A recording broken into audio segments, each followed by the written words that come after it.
Hi everyone, welcome back to Click. നമ്മളിന്ന് discuss ചെയ്യാൻ പോകുന്നത് കേരള PSC മുൻവർഷങ്ങളിൽ ചോദിച്ചിട്ടുള്ള microprocessor and microcontroller പോർഷനിലെ പ്രീവിയസ് ഇയർ ക്വസ്റ്റ്യൻസ് ആണ്.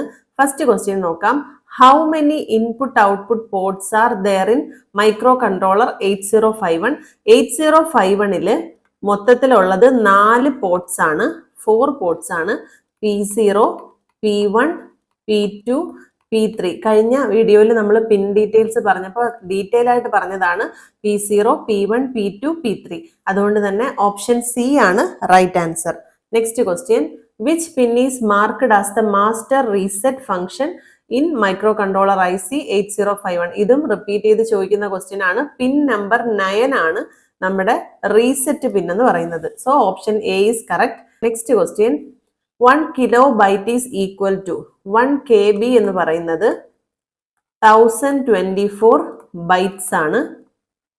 1024 bytes എന്ന് പറഞ്ഞു കഴിഞ്ഞാൽ 1024 into 8 ബിറ്റ് ആണെന്ന് കൂടെ ഓർത്ത് വെച്ചേക്കുക.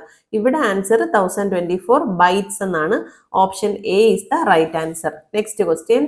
The internal RAM memory of 8051 microcontroller is, internal RAM എന്ന് പറയുന്നത് 128 ബൈറ്റ്സും അതേപോലെ എക്സ്റ്റേണൽ മെമ്മറി അഥവാ പ്രോഗ്രാം മെമ്മറി ROM എന്ന് പറയുന്നത് 4 കിലോബൈറ്റും ആണെന്ന് ഓർത്ത് വെച്ചേക്കുക.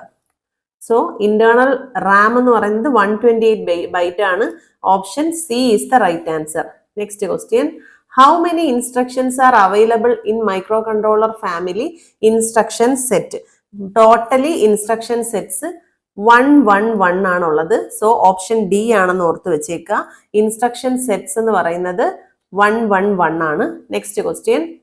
Register that is used to hold the memory address of the next instruction to be executed എന്ന് പറയുന്നത് പ്രോഗ്രാം കൗണ്ടർ ആണ്. PC അതൊരു 16 ബിറ്റ് രജിസ്റ്റർ ആണ്. ഇവിടെയാണ് നെക്സ്റ്റ് എന്താണോ മൈക്രോ കൺട്രോളർ എക്സിക്യൂട്ട് ചെയ്യാൻ പോകുന്നത് എന്നുള്ളത് സേവ് ചെയ്തിരിക്കുന്നത്. സോ ഇവിടെ program counter option C is the right answer. 16 bit register ആണെന്നുകൂടെ ഓർത്ത് വെച്ചേക്കാം. Next question. A microprocessor is programmable logic device. 8085 microprocessor has. 8085 മൈക്രോ പ്രോസസറിന് 16 അഡ്രസ് ബസ് ആണുള്ളത്, 16 അഡ്രസ് ലൈൻസ് ആണുള്ളത്. നമ്മൾ പഠിച്ചിരുന്നു നമ്മുടെ 8051ലും എന്ത് തന്നെയുള്ളത്, ഇത് കൺട്രോളർ ആണ്. 8085 എന്ന് പറയുന്നത് പ്രോസസർ ആണ്. 8051ലും നമുക്ക് 16 അഡ്രസ് ലൈനും 8 ഡേറ്റാ ബിറ്റ്സ് ആയിരുന്നു ഉണ്ടായിരുന്നത്. ഇവിടെയും എന്ത് തന്നെയാണ്, 8085 മൈക്രോ പ്രോസസറിലും 16 അഡ്രസ് ലൈൻ തന്നെയാണുള്ളത്. Next question. In how many different modes a universal shift register operate? Universal shift registers 4 മോഡിലാണ് operate ചെയ്യുക. നമ്മൾ പഠിച്ചിട്ടുണ്ട്. സീരിയൽ ഇൻ, സീരിയൽ ഔട്ട്, അതേപോലെ serial in parallel out, parallel in serial out, parallel in parallel out. അങ്ങനെ 4 മോഡ്സിലാണ് നമ്മുടെ shift register എന്ന് പറയുന്നത് എന്ത് ചെയ്യുക, ഓപ്പറേറ്റ് ചെയ്യുക. Okay, next question. In microprocessor, the address of the next instruction to be executed is stored in. നമ്മൾ കഴിഞ്ഞ ഒരു ക്വസ്റ്റ്യൻ പേപ്പറിൽ തന്നെ ഇതിലുണ്ടായിരുന്നു. ഇതേ സെയിം ക്വസ്റ്റ്യൻ റിപ്പീറ്റ് ആയി ചോദിച്ചിരിക്കുകയാണ്. നെക്സ്റ്റ് ഇൻസ്ട്രക്ഷൻ എക്സിക്യൂട്ട് ചെയ്യേണ്ട നെക്സ്റ്റ് ഇൻസ്ട്രക്ഷൻ സ്റ്റോർ ചെയ്തിരിക്കുന്നത് എവിടെയാണ്? പ്രോഗ്രാം കൗണ്ടർ ആണ്. അതൊരു 16 ബിറ്റ് രജിസ്റ്റർ ആണ്. PC എന്ന് പറയും. So option D is the right answer. Next question. Which of the following instruction is not valid? ഇവിടെ മൂവ് AX, BX വാലിഡ് ആണ്. പിന്നെ മൂവ് AX, 5000H ഈ ഒരു ഇമ്മീഡിയറ്റ് വാല്യൂവിനെ AXലോട്ട് ഷിഫ്റ്റ് ചെയ്യാണ്, AXലോട്ട് മൂവ് ചെയ്യാണ്. അതും കറക്റ്റ് ആണ്. പുഷ് AX എന്ന് പറയുന്നതും കറക്റ്റ് ആണ്. പക്ഷേ മൂവ് DS എന്ന് പറയുന്നത് കറക്റ്റ് അല്ല. ഇങ്ങനെ ഒരു ഇൻസ്ട്രക്ഷൻ വാലിഡ് അല്ല. സോ ഓപ്ഷൻ ബി ആണ് right answer. Okay, next question. Computer memory which is used to store programs and data currently being processed by the CPU. നമ്മൾ കമ്പ്യൂട്ടറിൽ ഇപ്പൊ പ്രോസസ് ചെയ്തുകൊണ്ടിരിക്കുന്ന ഡേറ്റ എവിടേക്കായിരിക്കും സ്റ്റോർ ചെയ്യുക? ഇന്റേണൽ മെമ്മറിയിലേക്കായിരിക്കും, അതായത് റാമിലായിരിക്കും. Option B is right answer. Next question. A system is said to be shift invariant. Shift invariant എന്ന് പറയുന്നതിന്റെ ഡെഫിനിഷൻ ആണ് ചോദിച്ചിരിക്കുന്നത്. A shift in the input signal also result in the corresponding shift in the output. അതായത് ഒരു ഇൻപുട്ടിൽ ഒരു shift നടന്നാൽ എന്ത് തന്നെ ആയിരിക്കും? അതിന്റെ റിസൾട്ട് എന്ന് പറയുന്നത് കറസ്പോണ്ടിങ് ഷിഫ്റ്റ് ഔട്ട്പുട്ടിലും ഉണ്ടാവും. ഓക്കെ, അതാണ് പറയുന്നത് option A is the right answer. A shift in the input also result in the corresponding shift in the output. Okay ആണല്ലോ. Next question, which of the following is hardware interrupt? ഇവിടെ hardware interrupt നോക്കിയാൽ trap ഒരു hardware interrupt ആണ്, INTR ഒരു hardware interrupt ആണ്, പിന്നെ RST 5.5, 6.5, 7.5 ഇതെല്ലാം ഓരോ ഹാർഡ്വെയർ ഇന്ററപ്റ്റ്സ് തന്നെയാണ്. അതുകൊണ്ട് നമുക്ക് ഓൾ ദ എബോവ് ആണ് ഇവിടെ കറക്റ്റ് ആൻസർ ആയിട്ട് വരിക. ഓക്കെ, ഈ തന്നിരിക്കുന്നതെല്ലാം ഹാർഡ്വെയർ ഇന്ററപ്റ്റ് തന്നെയാണ്. Next question, which stack is used in 8085? 8085 use ചെയ്യുന്ന സ്റ്റാക്ക് ആണ് LIFO. അതെന്താണ്? Last in first out. Last data element pushed on to the stack is the first one retrieved when pop operation performed. അതായത് നമ്മുടെ push ചെയ്ത് last enter ചെയ്ത ആ ഒരു data തന്നെ ആയിരിക്കും റിട്രീവ് ചെയ്യുന്ന ടൈമിൽ പുറത്തേക്ക് ഫസ്റ്റ് ഔട്ട് ചെയ്യുന്നത്. അതാണ് ലാസ്റ്റ് ഇൻ ഫസ്റ്റ് ഔട്ട്. അതാണ് 8085 സ്റ്റാക്ക് എന്ത് ചെയ്യുന്നത്, യൂസ് ചെയ്യുന്നത്. Okay, next question. സോ ഇവിടെ ഓപ്ഷൻ ബി ആണ് right answer. Next question, what is mean by ALU? നമുക്ക് എല്ലാവർക്കും അറിയാം, ALU എന്ന് പറഞ്ഞാൽ അരിത്തമെറ്റിക് ലോജിക് യൂണിറ്റ് ആണ്. So option D is the right answer, arithmetic logic unit. Next question, in 8051 microcontroller is of 40 pin package and 8-bit processor. അതായത് നമ്മുടെ processor എന്ന് പറയുന്നത് CPU എന്ന് പറയുന്നത് 8-ബിറ്റും അതേപോലെ 40 പിൻ പാക്കേജ് ആയിരിക്കും. സോ ഇവിടെ ഓപ്ഷൻ സി ആണ് റൈറ്റ് ആൻസർ. കാരണം ഇവിടെ 48 എന്നുണ്ട്, പക്ഷെ ഇത് ബൈറ്റ് എന്നാണ് പറഞ്ഞിരിക്കുന്നത്, ഇത് റോങ് ആണ്. 8-ബിറ്റ് ആണ് processor. So option C is the right answer. Next question, what is the function of watch dog timer? Watch dog timer എന്ന് പറഞ്ഞു കഴിഞ്ഞാൽ ഒരു ഇന്റേണൽ ടൈമർ ആണ്. നമ്മുടെ സോഫ്റ്റ്വെയറിന് എന്തെങ്കിലും ഫെയിലിയർ വന്നു കഴിഞ്ഞാൽ നമ്മുടെ സിസ്റ്റത്തിനെ റീസെറ്റ് ചെയ്യാൻ വേണ്ടി യൂസ് ചെയ്യുന്ന ഒരു ടൈമറാണ് വാച്ച് ഡോഗ് ടൈമർ. സോഫ്റ്റ്വെയറിൽ എന്തെങ്കിലും ഫോൾട്ട് വന്നു കഴിഞ്ഞാൽ സിസ്റ്റത്തിനെ റീസെറ്റ് ചെയ്യാൻ യൂസ് ചെയ്യുന്ന ടൈമറാണ് വാച്ച് ഡോഗ് ടൈമർ. സോ ഇവിടെ ഓപ്ഷൻ സി നോക്കുക. The watch dog timer is an internal timer that reset the system if the software fail to operate properly.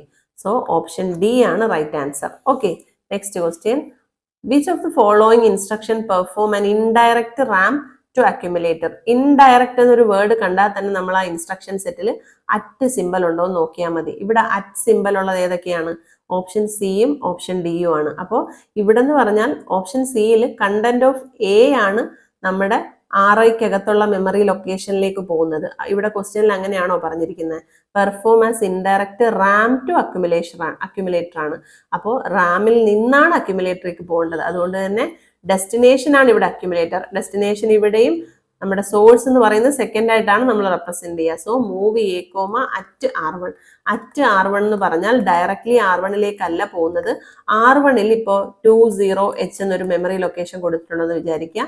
അപ്പോൾ ഒരു വാല്യൂ കൊടുത്താൽ അറ്റ് R1 എന്ന് പറഞ്ഞു കഴിഞ്ഞാൽ ഈ 20 എന്ന് പറയുന്നത് ഒരു മെമ്മറി ലൊക്കേഷൻ ആണ്. ആ ലൊക്കേഷന്റെ അകത്തേക്കായിരിക്കും നമ്മുടെ ഡേറ്റ പോകുന്നത്. അല്ലെങ്കിൽ ഇവിടെ പറഞ്ഞിരിക്കുന്നത് അറ്റ് R1ൽ നിന്നും എയിലേക്കാണ് പോകേണ്ടത്. അതുകൊണ്ട് അറ്റ് R1-നുള്ളിൽ 20H ഉണ്ട്. അപ്പൊ 20H-നകത്ത് വേറെ എന്തോ ഒരു ഡേറ്റ ഉണ്ട്. ആ ഡേറ്റയാണ് നമ്മുടെ അക്യുമുലേറ്ററിലേക്ക് ട്രാൻസ്ഫർ ചെയ്യുക. അതാണ് ഇൻഡയറക്റ്റ് അഡ്രസ്സിംഗ് മോഡ് എന്ന് പറയുന്നത്. സോ ഇവിടെ ഓപ്ഷൻ ഡി ആണ് റൈറ്റ് ആൻസർ.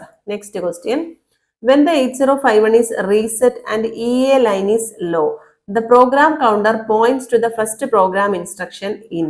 ഇവിടെ നമ്മുടെ മൈക്രോ കൺട്രോളറിലെ EA ബാർ പിന്ന് ലോ ആണെന്നാണ് ക്വസ്റ്റ്യനിൽ പറഞ്ഞിരിക്കുന്നത്. ഓക്കെ, EA ബാർ പിന്ന് ലോ ആണെന്നാണ് പറഞ്ഞിരിക്കുന്നത്.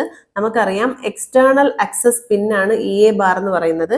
നമ്മൾ പഠിച്ചിട്ടുണ്ട് നമ്മുടെ 8051ന്റെ കേസിൽ നമ്മുടെ റോം എന്ന് പറയുന്നത്, ഇന്റേണൽ റോം എന്ന് പറയുന്നത് 4 KB ആയിരിക്കും. 4 KB മെമ്മറിയാണ്. പക്ഷേ ഇന്റേണൽ കോഡ് മെമ്മറിയാണിത്. പക്ഷെ നമ്മൾ എപ്പോഴാണോ ഇത് കൂടുതൽ വേണ്ടി വരിക അപ്പൊ നമുക്ക് 64 KB വരെ ഇതിനെ എക്സ്റ്റെൻഡ് ചെയ്യാൻ സാധിക്കും എന്നും പഠിച്ചിട്ടുണ്ട്. 4 KB ആണുള്ളത്, പക്ഷെ 64 KB വരെയും ഇതിനെ എക്സ്റ്റെൻഡ് ചെയ്യാം. അപ്പോൾ നമ്മുടെ EA ബാർ പിന്നാണ് അത് ഡിസൈഡ് ചെയ്യുന്നത്. EA ബാർ പിന്ന് ലോ ആയിരിക്കുന്ന ടൈമിൽ നമ്മുടെ ടോട്ടൽ എക്സ്റ്റേണൽ കോഡ് മെമ്മറി എന്ന് പറയുന്നത് 64 KB ആണ്. അതിൻ്റെ ഒരു കൺസ്ട്രക്ഷൻ വരുന്നത് ഇങ്ങനെയാണ്.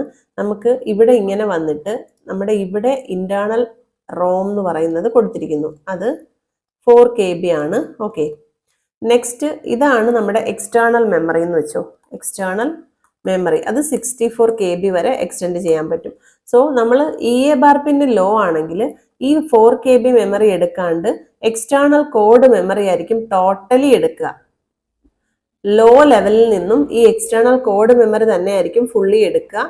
പക്ഷേ EA ബാർ പിന്ന് ഹൈ ആയി 1 ആയി കഴിഞ്ഞാൽ ആദ്യം നമ്മുടെ ഇന്റേണൽ കോഡ് മെമ്മറി റീഡ് ചെയ്തതിന് ശേഷം പിന്നെ എക്സ്ട്രാ വേണമെങ്കിൽ മാത്രമേ നമ്മുടെ എന്ത് ചെയ്യുള്ളൂ, എക്സ്റ്റേണൽ മെമ്മറിയിലേക്ക് കയറുള്ളൂ. EA ബാർ പിന്ന് ലോ ആണെങ്കിൽ അത് independent of the internal code മെമ്മറിയാണ്. അത് ഡയറക്ട്ലി എന്തായിരിക്കും എടുക്കുക, എക്സ്റ്റേണൽ കോഡ് മെമ്മറി ആയിരിക്കും ആക്സസ് ചെയ്യുക. സോ ഇവിടെ option C is the right answer. Next question, an alternative function of port pin P3.0 RxD in the 8051. അപ്പോൾ P30 എന്ന് പറയുന്നതിൻ്റെ വേറൊരു ഫംഗ്ഷൻ റിസീവ് ഡേറ്റ ആണ്, RxD ആണ്. റിസീവ് ഡേറ്റ എന്ന് പറയുമ്പോൾ തന്നെ നമുക്കറിയാം റിസീവ് ചെയ്യുക, അതായത് അതിലേക്ക് മൈക്രോ കൺട്രോളറിലേക്ക് ഇൻപുട്ട് കൊടുക്കുക എന്നാണ്. മൈക്രോ കൺട്രോളറിനെ സംബന്ധിച്ച് ഒരു ഡേറ്റ റിസീവ് ചെയ്യുന്നു എന്നാണ്. അപ്പൊ നമ്മൾ എന്താ ചെയ്യുക, മൈക്രോ കൺട്രോളറിലേക്ക് ഒരു ഡേറ്റ ഇൻപുട്ട് ചെയ്ത് കൊടുക്കുകയാണ്. ട്രാൻസ്മിറ്റ് ചെയ്യുമ്പോൾ മൈക്രോ കൺട്രോളറിൽ നിന്നും നമ്മൾ ഔട്ട്പുട്ട് എടുക്കുന്നു. ഓക്കെ, സോ റിസീവ്ഡ് എന്ന് പറയുമ്പോൾ ഒരു ഡേറ്റ ഇൻപുട്ട് ചെയ്ത് കൊടുക്കുന്നു എന്നാണ്. അതുകൊണ്ട് തന്നെ പറയാം സീരിയൽ പോർട്ട് ഇൻപുട്ട് ആണ് right answer. Option A is the right answer. ഇന്നത്തെ വീഡിയോ നമുക്ക് ഇവിടെ വൈൻഡപ്പ് ചെയ്യാം. ഇന്ന് ചെയ്ത ക്വസ്റ്റ്യൻസിൽ എന്തെങ്കിലും ഡൗട്ട്സ് ഉണ്ടെങ്കിൽ കമന്റ് സെക്ഷനിൽ അറിയിക്കുക. വീഡിയോ ഇഷ്ടപ്പെട്ടിട്ടുണ്ടെങ്കിൽ ലൈക്ക് ചെയ്യുക, ഷെയർ ചെയ്യുക. നമ്മുടെ ചാനൽ ഇതുവരെയും സബ്സ്ക്രൈബ് ചെയ്യാതെ കാണുന്ന കുട്ടികളാണെങ്കിൽ please do subscribe our channel. Signing off your study partner. Click focus on what really matters.